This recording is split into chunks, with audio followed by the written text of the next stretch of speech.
எல்லாருக்கும் வணக்கம். வெற்றி வீரன் மகாலிங்கம் உங்களுக்கு தெரியும். வெண்ணிலா வீடு, அருமமிசை குறும் பார்வை, விசிறி, சூட்கேஸ் படம் எடுத்து திரைக்கு வர இருக்கு. ஒரு பெரிய தொடர்ந்து அதுக்கான முயற்சி எடுத்து வச்சுக்கிட்டே இருக்கேன். பெரிய படம் சின்ன படம் அப்படின்னு நிறைய டிஃப்ரென்ஸில் எங்கள் தமிழ் சினிமாவில் ஏற்ற இறக்கங்களோடு இருந்துக்கிட்டு இருக்க சூழலில் எதுவுமே பெரிய படம் கிடையாது, எதுவுமே சின்ன படம். கண்டென்ட், மக்களுக்கு சொல்லப்பட வேண்டிய கண்டென்ட் சரியாக இருந்தால் அது எல்லாமே பெரிய படம், உலக படம் தான்.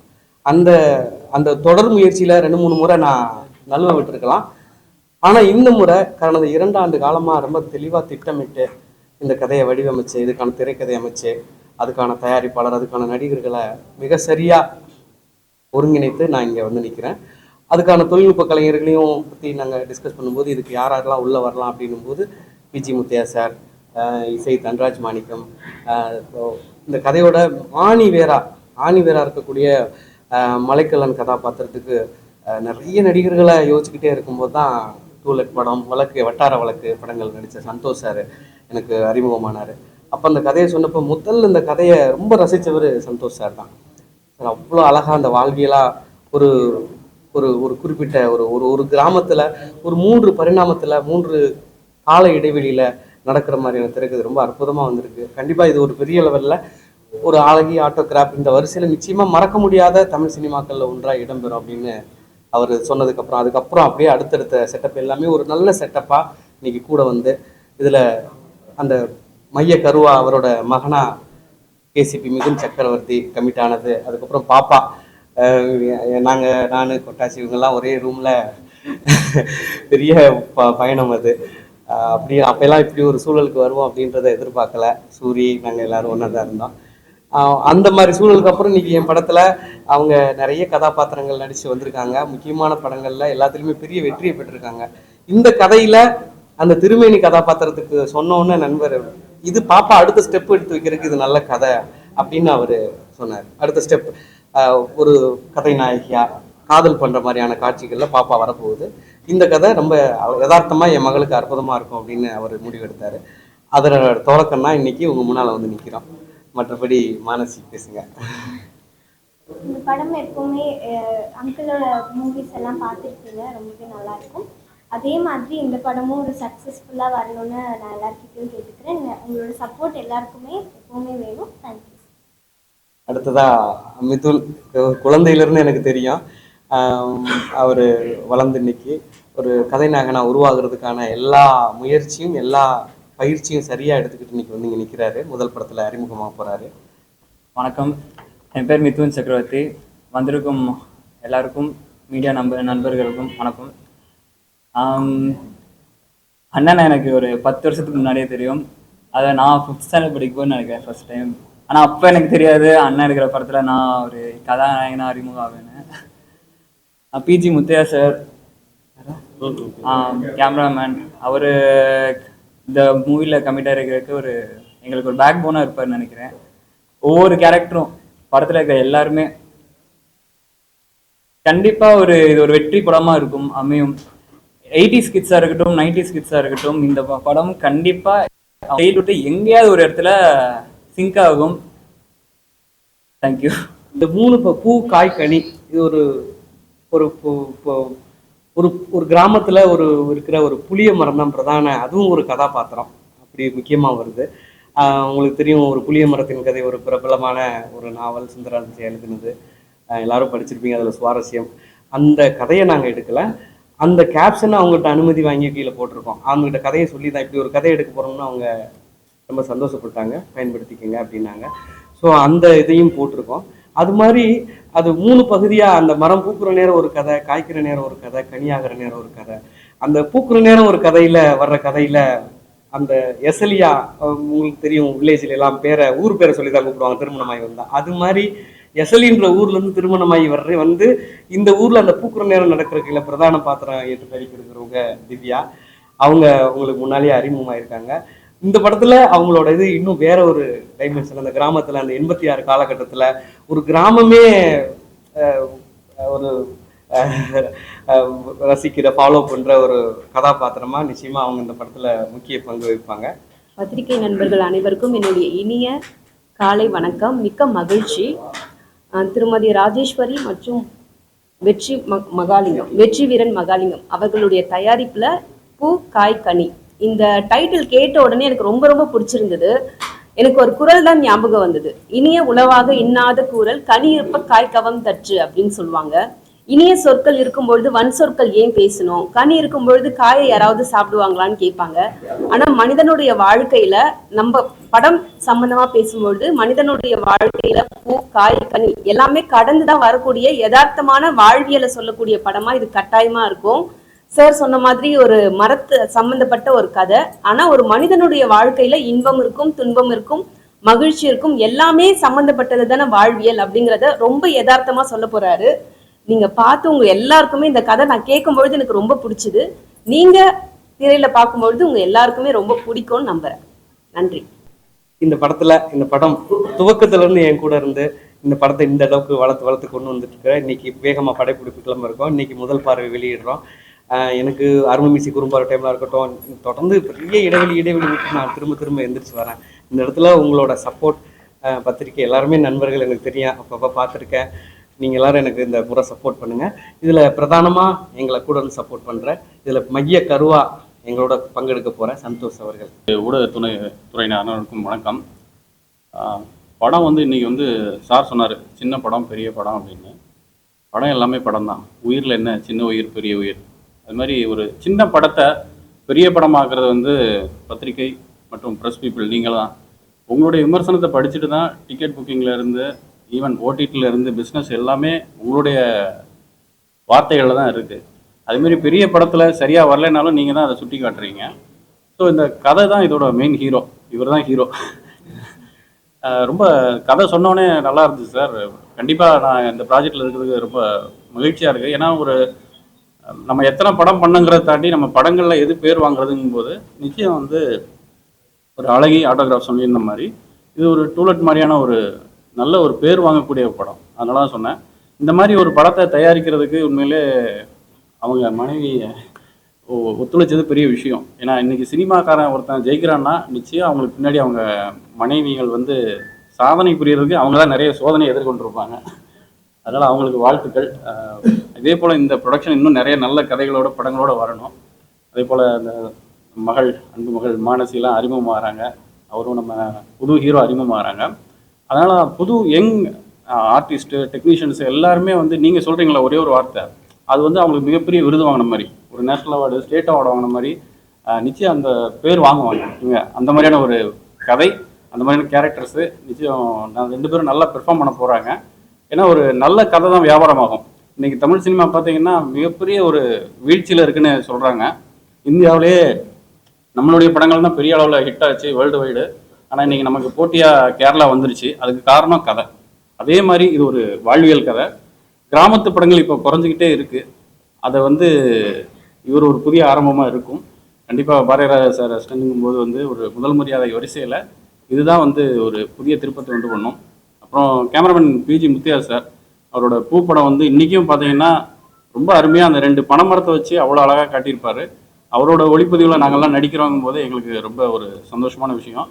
இது நல்ல ஒரு குழுவாக ஆரம்பிச்சிருக்கு. இது ஒரு நல்ல ஆரம்பம். இந்த ஆரம்பத்தில் நீங்கள் கொடுக்குற சப்போர்ட் வந்து நிச்சயம் வந்து இதோட உங்களுடைய விமர்சனங்களில் எங்களுடைய வெற்றி இருக்கும். அதுக்கு ரொம்ப அருமையான கதை தான் இது. திரைக்கதை இருக்கும், ரொம்ப நேட்டிவிட்டியாக இருக்கும். அவர் சொன்ன சில வசனங்களுக்கு அர்த்தங்கள் கூட எனக்கு புரியல. அதுக்கப்புறம் திரும்ப கேட்டேன் நான், இதுக்கு என்ன அர்த்தம், ஏன்னா அது மதுரையோட இது. அதனால் ரொம்ப வாழ்வியலான ஒரு படம். உங்களுடைய ஆதரவு எங்களுக்கு வேண்டும். அதே மாதிரி வெற்றிவீரன் மகாலிங்க்கு ஒரு ப்ரெஸ் மீட்லேயே ஒரு வெற்றி வந்துருச்சு. வாய்ப்பளித்த அனைவருக்கும் நன்றி. நான் வந்து சினிமாவுக்கு வந்து ஒர்க்கை ஸ்டார்ட் பண்ணது P Krishnamurthy sir, art director, உங்களுக்கு தெரியும். இந்திய லெவலில் நிறைய விருதுகளை, தேசிய விருதுகளையும் மத்வாச்சாரையில் அறிமுகமாகி அவர் மிகப்பெரிய கலை இயக்குநர் துறையிலும் ஆடை வடிவமைப்பாளராக பெரிய வெற்றியை பெற்றவர். அவர்கிட்ட சங்கமம் போன்ற படங்கள், இன்னும் 4-5 படங்கள் வேலை செஞ்சேன். அப்போ அந்த டைமில் வந்து அவர் ஒரு புளிய மரத்தின் கதை படத்தை படமாக்கணும், நான் டைரக்ட் பண்ண போகிறேன்லாம் முயற்சி பண்ணார். அப்போ நான் கூட எல்லாம் உட்காந்து அந்த வேலையெல்லாம் செஞ்சுருக்கேன். அப்போ அந்த காலகட்டம் முடிஞ்சு போச்சு. அதுக்கப்புறம் நான் வந்துட்டு வேலை செஞ்சுட்டு அப்புறம் டைரக்டர் ஆகிட்டு அப்படி போயிட்டோம். அப்புறம் அவர் மறைவுக்கு பின்னால் இப்போ இது மாதிரி ஒரு கதை எடுத்து 86 பின்னணியில் ஒரு வில்லேஜில் எடுக்கணும்னு நினைக்கும் போது இதுக்கு ஆர்ட் டைரக்டராக யாரை போடலாம் அப்படின்ட்டு நிறைய சஜஷன் வந்துக்கிட்டே இருந்தப்ப இப்போ நான் எனக்கு அந்த விஷயமும் நினைவில் இருந்துக்கிட்டே இருந்தது. ஏன் வந்து ஐயாவை அவர் நிறைய படைப்புகள் நீங்கள் உலக அரங்கில் பார்த்தீங்கன்னா கேப்பலவா இருக்கட்டும், கூப்ரிக்கா இருக்கட்டும், இவங்களோட படங்கள்லாம் பாதி படங்கள் நின்று போனப்ப அவங்க அஸ்டன்ஸ் எடுத்து அந்த படத்தை முடிச்சு வெளியிட்டிருப்பாங்க. அதெல்லாம் பார்த்துப்போம். ஸோ தமிழ் சினிமாவில் ஒரு கலை இயக்குனர் நம்ம வேலை செஞ்சோம். அந்த கலை இயக்குனர் நிறைய சாதனைகளை பண்ணிட்டு போயிருக்காரு.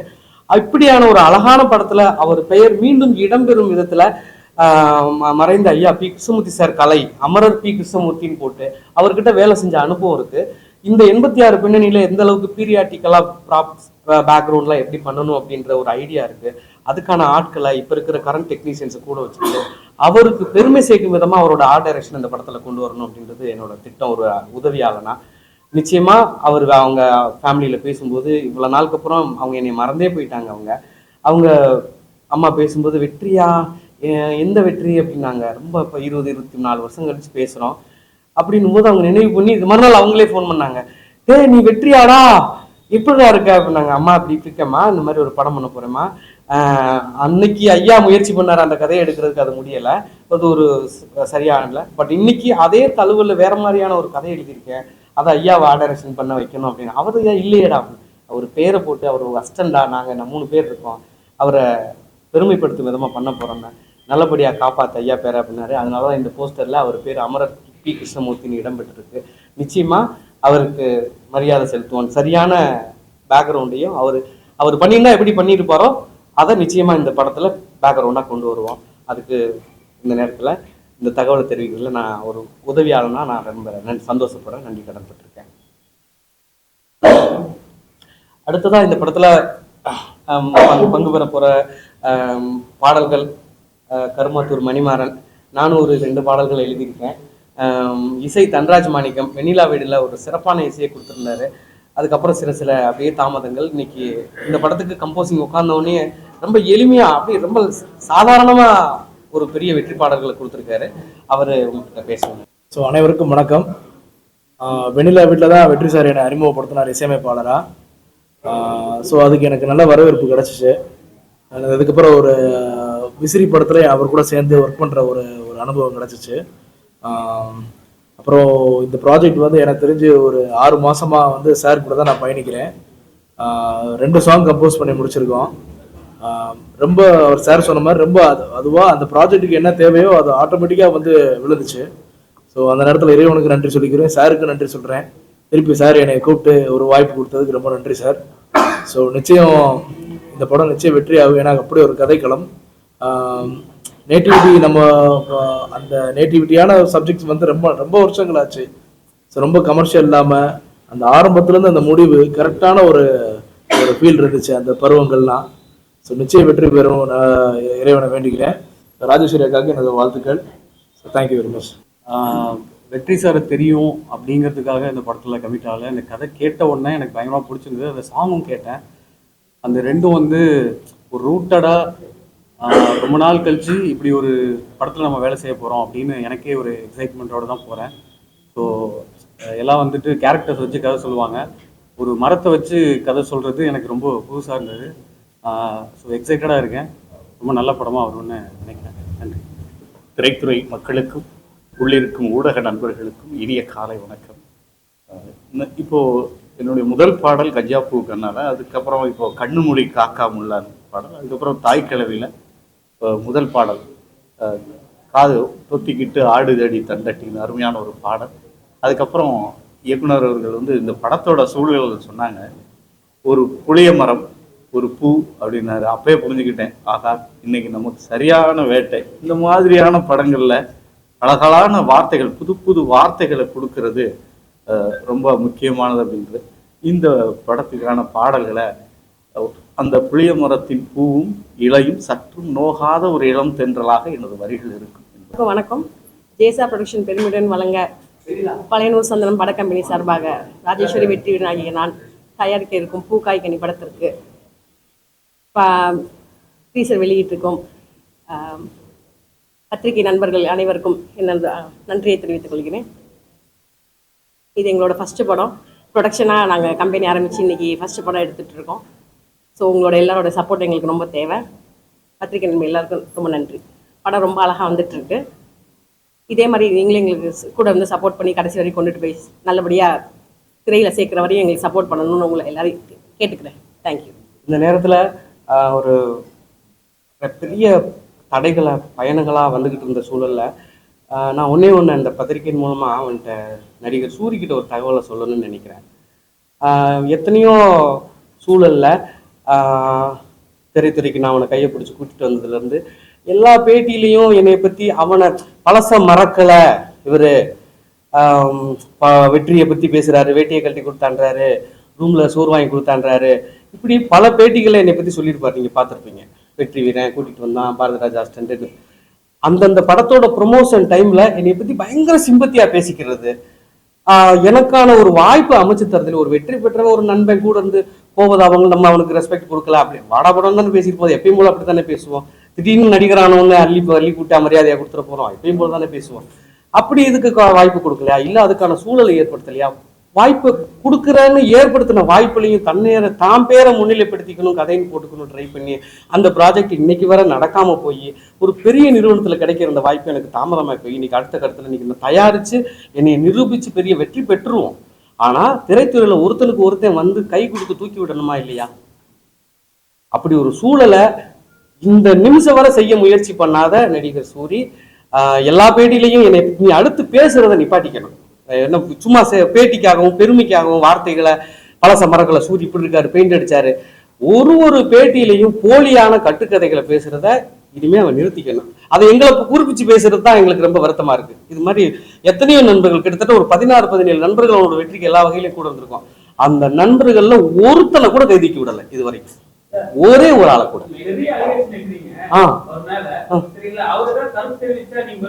நிச்சயமா எல்லாம் ஆதாரபூர்வமா காத்துக்கிட்டு இருக்கேன். ஆமா, ஆதாரபூர்வமா காத்துக்கிட்டு இருக்கேன். அவரு எந்தெந்த இடத்துல செய்யாம தவிர்த்துட்டு போற, அதான் ஒரு 20 பேர் கூட இருந்திருக்கோம், மொத்தம் 20 பேர் பக்கத்து ரூமா இருந்திருக்கோம். அந்த 20 பேர்ல ஒரே ஒருத்தனை கைப்பிடிச்சு தூக்கி விட்டுருந்தா கூட அவன் வந்திருப்பான், அவன் இன்னொருத்தனுக்கு செஞ்சிருப்பான். எத்தனையோ நண்பர்களை பாக்குறீங்க திரைத்துறையில வர்றாங்க, அவங்கவுங்க என்னென்னமோ செய்யறாங்க. விஜய் சேதுபதி சார்லாம் அந்த படம் ஓடவில்லை, அடுத்து அந்த படத்துக்கு ஒருத்தருக்கு வாய்ப்பு கொடுத்தாரு. இப்படி கொடுத்துருக்கணுமா இல்லையா? எனக்கு தான் கொடுக்கல, இன்னொருத்தருக்கு கொடுத்துருக்கோமா? இன்னொருத்தர் யாருக்கு நீ அந்த வாய்ப்பை ஏற்படுத்தின? சக நடிகரை கூட கொண்டு போய் வளர்த்து விடல. இந்த படம் மூலமா, இந்த பூக்காய்கனி மூலமா நிச்சயமா நான் பெரிய அளவுல வெற்றி பெற்று அப்படியெல்லாம் ஒரு உதவி தேவையில் இந்த சூழலுக்கு வந்து தான் இன்னைக்கு செஞ்சுக்கிட்டு இருக்கேன். இருந்தாலும் இனிமே சூரி வந்து நண்பர்களை பத்தி பெருமையா பேசி தனக்கான சிம்பத்தியை கிரியேட் பண்ணிக்கிட்டு சூரி பழச மறக்கல, அவரு எல்லாத்தையும் அப்படியே நினைவு வச்சு பேசுறாரு. பேசுன சரி, அந்த நீ பேசின ஆட்கள்லாம் யாரை எதை என்ன செஞ்சிருக்க, யாருக்கு எந்த வகையில நீ முன்னால் நீ பற்றி தூக்கி விட்டுருக்க? இந்த கேள்வியை நீங்க அடுத்த சந்திப்புல அவங்க கேட்பீங்கல்ல, கேட்பீங்கல்ல. அதனால இந்த நேரத்துல இனிமே எங்களுக்கு நண்பர்கள் உடன்ந்த நண்பர்களை பத்தி பழைய கதைகளை பேசுறத சூரி நிப்பாட்டுக்கு. நீ ஜெயிச்ச கதைகளை அந்த ப்ரொடியூசர் இப்படி பேசினாரு, இந்த டைம்ல இந்த மீட்டிங்ல அதை பேசினாரு, நான் சோலா ஹோட்டல் போனப்ப இப்படி ஒண்ணு நடந்துச்சு. ஆமா, அப்ப இப்ப இல்ல, இப்ப பேசுறது இல்ல.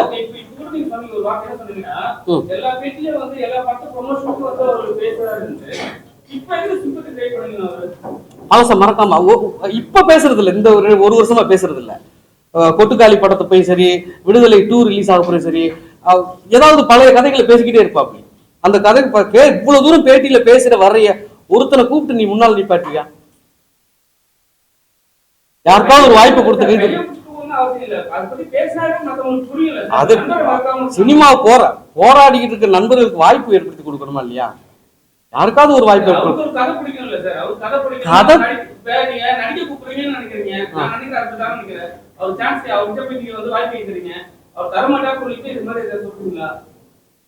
தர்றேன்னு சொல்லி கூட என்னை கூட்டிட்டு போய் கொடுத்து கூட அந்த வாய்ப்பை நடக்க விடாம தள்ளி போயிடுச்சு. ஆமா, அவரு என்ன சொல்றது, விடுதலைக்கு முன்னால வர என் கதை பெருசா தெரிஞ்சது,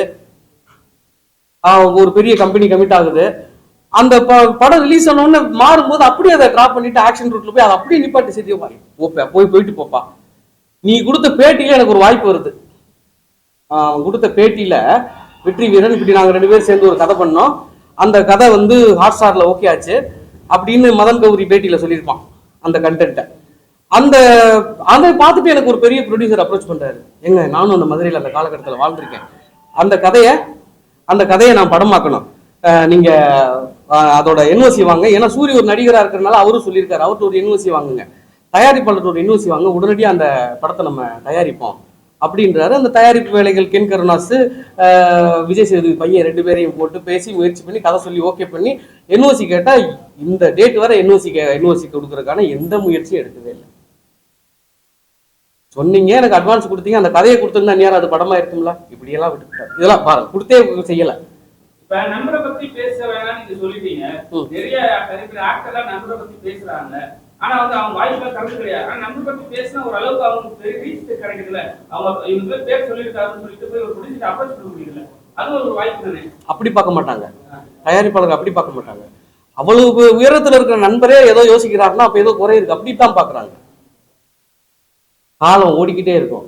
சினிமாவில் நீங்க உங்களுக்கு வாய்ப்பை பிடிக்கிறதுக்கு எவ்வளவு கஷ்டப்பட வேண்டியது இருக்குன்னு உங்களுக்கு தெரியாது இல்லை.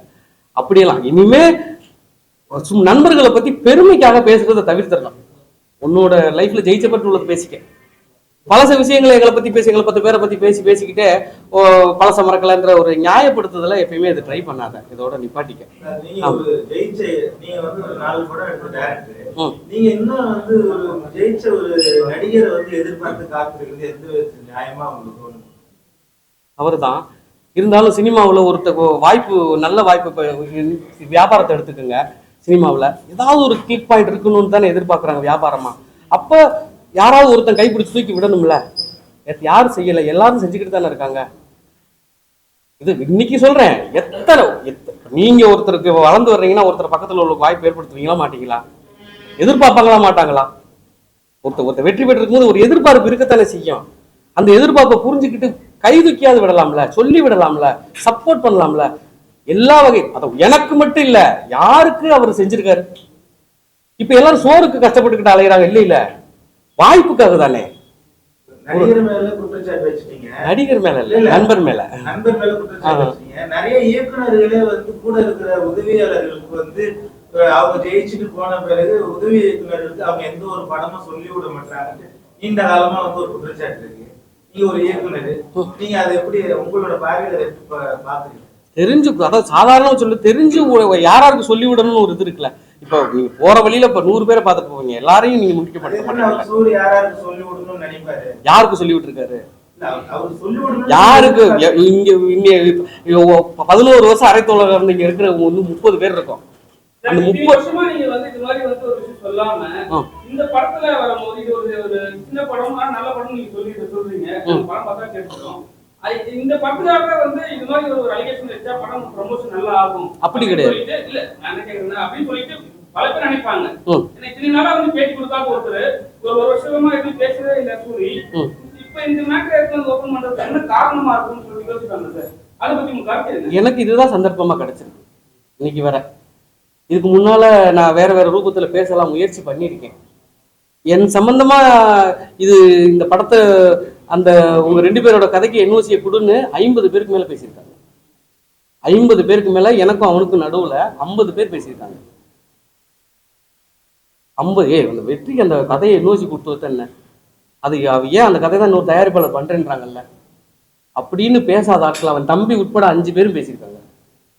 நண்பன்ல வந்து நல்ல நண்பன் கெட்ட நண்பன் கிடையவே கிடையாது. இப்ப சூரி வந்து நல்ல நண்பனா கெட்ட நண்பனா? நண்பன். அவ்வளவுதான். ஓகே, நல்லவனா கெட்டவனானது அவனோட வாழ்க்கையை கெட்டவர் கிடையாது, கெட்டவர் கிடையாது. அதாவது இப்ப நம்ம ஒரு ஹெல்ப் கேக்குறோம், கையில காசு வச்சிருக்காரு, ஒரு 50,000 வச்சிருக்காரு, நான் ஒரு 30,000 கேக்குறேன், உங்க 50,000 தெரியும், ஆனா நீங்க கொடுக்க மாட்டீங்க, தேவைன்னு சொன்னா அது கெட்டவனா நல்லவனா? கொடுக்க வாய்ப்பு இருந்தும் கொடுக்கலன்னா கெட்டவன் தான். கொடுக்க வாய்ப்பு இருந்தோம் இருக்குல்ல, ஏன் கொடுக்கல? ஏன் கொடுக்க? எனக்கு விடுப்பா, யாருக்காவது ஒருத்தருக்கு கை கொடுத்துருக்கலாம்ல, யாராவது கூட சக நடிகனை ஒரு கூட கொண்டு வந்திருக்கலாம்ல. எத்தனையோ பேர் எவ்வளவு செஞ்சு வர்றாங்க. தன்னை மட்டுமே அப்படி பாதுகாத்துக்கிட்டு அப்படியே போய்கிட்டே இருக்கணும்னு நினைக்கிறது தவறு. அது அவர் போய்கிட்டு இருந்தா கூட பரவாயில்ல, அப்பப்ப வேற எங்களை எல்லாத்தையும் கூப்பிட்டு பேசிக்கிட்டே இருக்கிறது வந்து மிகப்பெரிய தவறு. ஆமா, கண்டிப்பா ஒரு போன் நம்பர் இருக்கும், நம்பர் இருக்கும், நீங்க போன் பண்ணி ஏன் பாருங்க பண்ணிருக்க ஒண்ணு வந்து வாய்ப்பு கொடுக்காம விடு, ஏன் வந்து தொடர்ச்சியா எங்களை பத்தி பேசணும்னு சொல்லி நீங்க கேட்கலாம்ல. கேட்டிருக்க, அதுக்கப்புறம் பதில் சொல்லல, போனை பிளாக் பண்ணிட்டான்.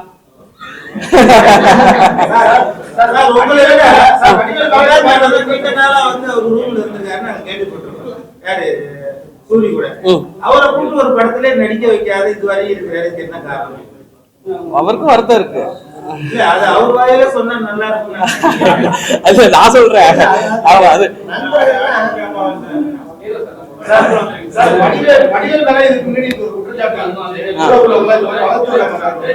அவர் எவ்வளவு பேரை வளர்த்து விட்டு இருக்காரு.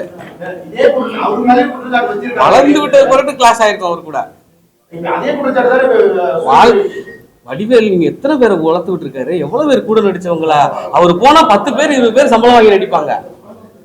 10 பேர் 20 பேர் சம்பளம் நடிப்பாங்க. அப்படி ஏதாவது செஞ்சிருக்காரா சூரி இதுவரை? இல்ல, அதாவது சினிமாக்கு கஷ்டப்படுற காலங்கள்ல ஒரு வாய்ப்பு கிடைக்குதுங்கிறப்ப வந்து உனக்கா எனக்காங்கிற ஒரு போட்டி இருக்கும். அப்பெல்லாம் நண்பர்கள் தான். சாப்பாட்டு கஷ்டப்படுறப்போ சரி 2 பேர் எப்படி எல்லாம் ஒண்ணா சாப்பிட்றோமோ அப்பெல்லாம் நண்பர்கள் தான். வாய்ப்பு ஒரு நல்ல டைரக்டர்கிட்ட வாய்ப்பு கிடைச்சி அடுத்த கட்டம் போறப்போ நீ படங்கள் வாய்ப்பு இல்லைனாலும் நீ வந்து அவங்க நண்பராவது மதிக்கணும்ல, அந்த வாய்ப்பு இல்லை. இப்போ நான் சமீபத்தில் எடுத்த படத்துக்கு கூட ஒரு சின்ன ப்ரொமோஷனுக்காக கேட்டேன். எல்லாருமே பேசுறாங்க, இந்த ஃபர்ஸ்ட் லுக்காவது ரிலீஸ் பண்ணி கொடு, இல்லை டீசராவது ரிலீஸ் பண்ணி கொடு, இந்த மாதிரி நண்பன் அடுத்த கட்டத்துக்கு போறதுக்கு உன்னால எனக்கு ஒரு வாய்ப்பு ஒன்று கிடைக்கும்ல, அதை பண்ணி கொடுன்னு நான் கேட்குறப்போ, மச்சா நான் பண்ணி கொடுத்தேன்னா வெற்றிமாறன் சாரோட அசிஸ்டண்ட்டுக்கு எல்லாமே அடுத்த படம் பண்ணிட்டு இருக்காங்க மச்சா, அவன் பார் அவனுக்கு பண்ணுனா அப்ப எனக்கு பண்ணலன்னு சொல்லிடுவாங்க பாத்தியா. அதனால உன்னோட பேஜ்ல எல்லாம் போட வேண்டாப்பா, என்னோட பேஜ்ல போட்டுக்கிற, நீ பேசி மட்டும் கூடு அப்படின்னு சொன்னேன். இல்லைன்னா வாய்ஸ் மெசேஜ் ஒன்று போடு, நான் போட்டோ வச்சு கீழே வாய்ஸ் மெசேஜ் போட்டுக்கிறேன்னு சொன்னேன். அதுவும் பண்ணல, வாய்ஸ் மெசேஜும் போடல, நானா பேசிக்கிட்டேன், அவ்வளவுதான். இந்த மாதிரி சின்ன சின்ன வளர்ந்து வரவங்களுக்கு ஒரு ப்ரொமோஷனாவது பண்ணி கொடுக்கல. இன்னைக்கு விஜய் சேதுபதி எத்தனை பேர் சின்ன அத்தனை பேருக்கு பண்ணி கொடுக்குறாரு. வளர்ந்தவர்கள் அத்தனை பேருக்கு பர்த்டே ஃபங்க்ஷன் முதல்ல கொண்டு அந்த குழந்தைகளுக்கு வாழ்த்துக்கள் தெரிவிச்சு போட்டு இருக்கிறாரு. எத்தனையோ பேர் வடநாடு நீயும் நாடெல்லாம் ஒரே ரூம் மெண்டா இருந்தோம் பண்றா, ஒரே கல்யாண மண்டபத்துல வேலை பார்த்துருக்குறோம். எத்தனை பேர் வாய்ப்பு தேடி காலில் விழுந்திருக்கிறோம். இன்னைக்கு அடுத்த கட்டம் போறதுக்கு உண்டான ஒரு வாய்ப்புக்கு ஒரு ப்ரொமோஷனாவது பண்ணி கொடுக்க வேண்டாமா?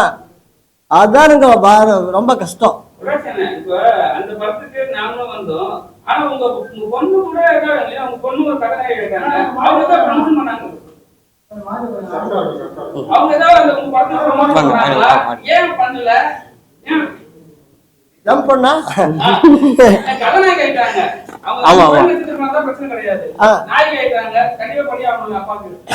என்னோட படத்துக்கு உண்மையாலே டிஸ்கஸ் இருக்கே, டைரக்ஷனே அவங்கிட்ட.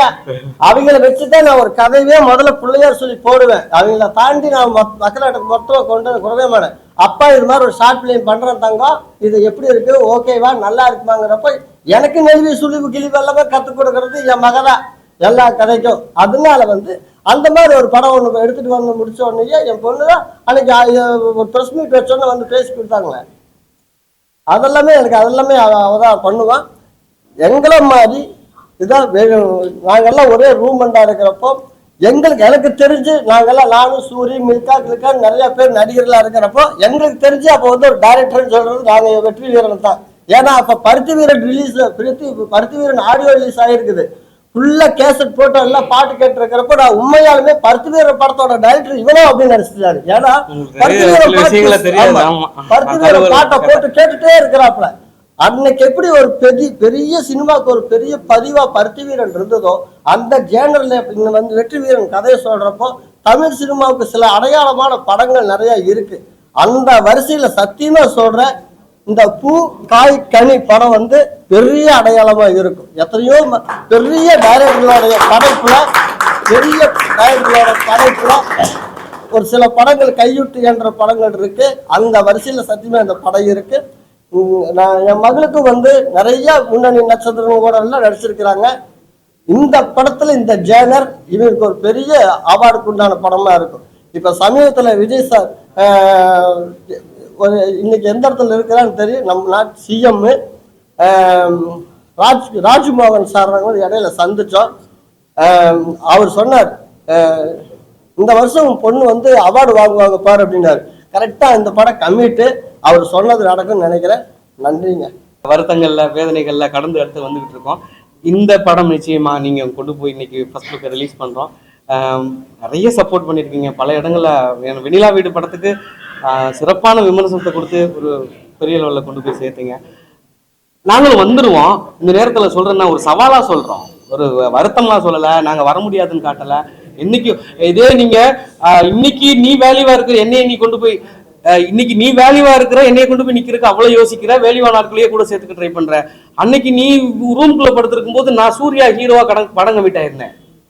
நடிகர் சூர்யா ஹீரோ, அந்த படம் டிராப் ஆயிடுச்சு. இப்போ உங்களுக்கு பல பேருக்கு தெரியாது. அந்த டைம்ல பெரிய கேமராமேன், பெரிய ஆர்ட் டைரக்டர், நான் சின்ன பையன், அவ்வளோ பெரிய வாய்ப்பு.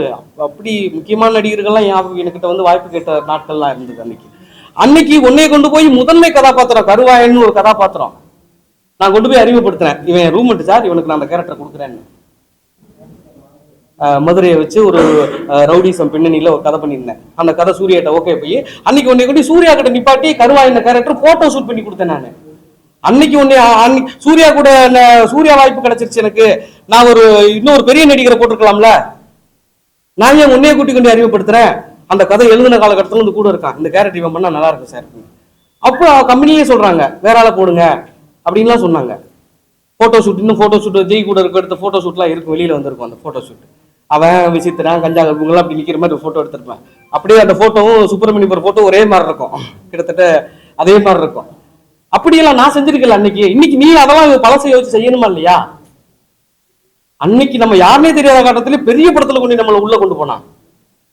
அந்த படம் நின்று போச்சு. அதுக்கப்புறம் ஒரு பெரிய படம் நிற்கும் போது ஒரு இயக்குனருக்கு என்ன மாதிரியான பின்னடைவுகள்லாம் வரும்னு உங்களுக்கு தெரியும். அவ்வளோ பெரிய படத்திலேயே நின்று போகுது அப்படின்னும் போது என்னமோ சில குறைகள் அப்படியே தடந்துடும். இன்னைக்கு நாங்களே இந்த படத்தை தயாரிக்கிறதுக்கு முன் வந்து என்னோட கதையை, என்னோட நல்ல விஷயங்களை புரிஞ்சுக்கிட்டு இன்னைக்கு இவ்வளோ பேரோட சப்போர்ட்டோட ஃபைனான்சியல் ஆள் கிடச்சி சிறப்பான நடிகர்களுக்கு ஒருங்கிணைஞ்சு தொழில்நுட்பங்களை ஒருங்கிணைஞ்சு வருவோம். இதே மாதிரி ஜெயிச்சுட்டு நான் அன்னைக்கு பேச முடியாத சூழலுக்கு நான் போயிடுவேன். நீ இனிமே என்னை பத்தி வெற்றி வீரன் ஒருத்தனை பத்தி பேசுறத தவிர்த்துரு. 2 நாள் பெயிண்ட் அடிக்க கூட்டிட்டு போனேன். ஆனா ஊர்ல உள்ள சென்னையில உள்ள அத்தனை பில்டிங் எனக்கு பார்த்தா நினைவு வருதுன்றான். இதெல்லாம் கட்டுக்கதையா இல்லையா? 2 இடத்துக்கு நாங்க பெயிண்ட் அடிக்க போனோம், நான் தான் கூட்டிட்டு போனேன். விருகம்பாக்கத்துல ஒரு வீட்டுக்கு பெயிண்ட் அடிச்சோம், அம்பத்தூர்ல ஒரு ஸ்கூலுக்கு பெயிண்ட் அடிச்சோம், ஒரு வாரம் அங்கேயே தங்கி பெயிண்ட் அடிச்சோம். இது 2 தானே வாழ்க்கையில் நடந்தது. அந்த 9 வருஷத்துல நீ 9 வருஷம் நானும் அவனும் ரூம்மேட்டு.